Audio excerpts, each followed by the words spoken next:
Hi, I'm Russell Ray, Managing Editor of Power Engineering Magazine. It's the final day here at PowerGen International and Nuclear Power International 2011. By all accounts, it's been one of the best years in the show's history. The conference sessions have been packed and the exhibit floor has been busy. This was the first year for the Financial Forum, which we kicked off with a 2-hour roundtable discussion about financing strategy, the risks, and emerging new sources of funding. The finance market, as you know, we all know already, has already kind of had a flight to quality and relationship. There's a lot of banks, even European banks, that are still involved actively in syndications and leading syndications, but they're looking for quality. So they want to see balance sheets behind the assets, they want to see quality of offtake, and they want to see additional credit support where it's available. So I think the M&A activity will move in the right direction to enable that. So look for, I think, an uptick even in M&A, both in power and gas and renewables. Larry Kellerman, the CEO of Quantum Utility Generation, spoke at our keynote luncheon.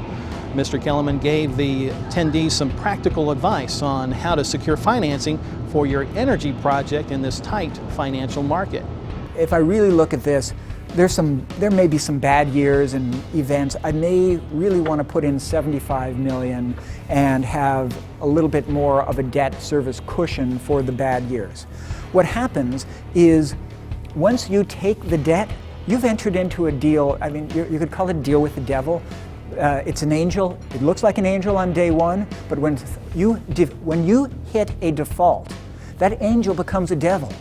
Take a look at this sweet ride.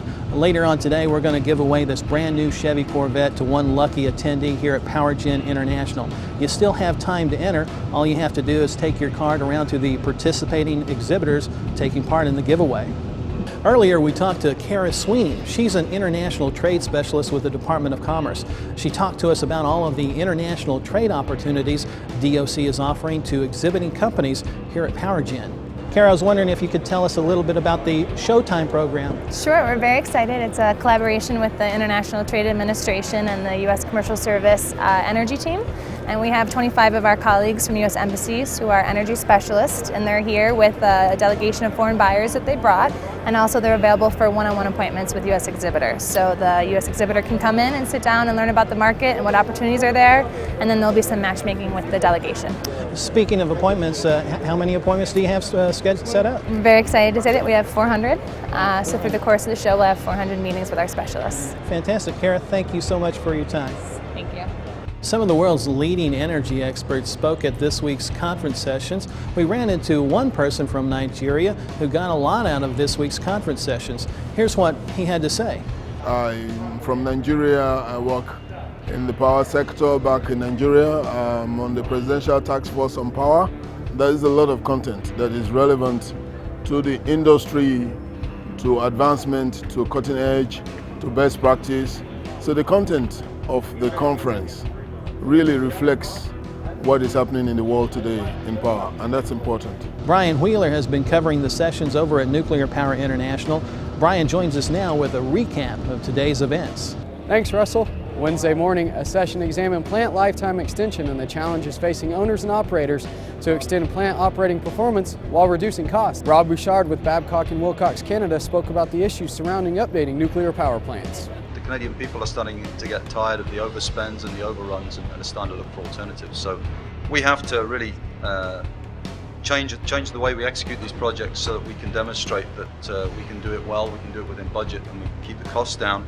The events at the Fukushima Daiichi nuclear power plant were addressed again today during Nuclear Power International. Wednesday afternoon, speakers from the Ammerman Experience and Exelon discussed how the nuclear accident in Japan highlighted how important good communication practices are during a crisis.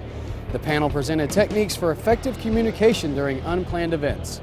I look forward to seeing all of you again next year in Orlando. Russell, we'll go ahead and send it back to you. As you can tell, it's been another great year for PowerGen International. Planning for next year's event is already underway. We look forward to seeing you next year in Orlando. For Power Engineering Magazine, I'm Russell Ray.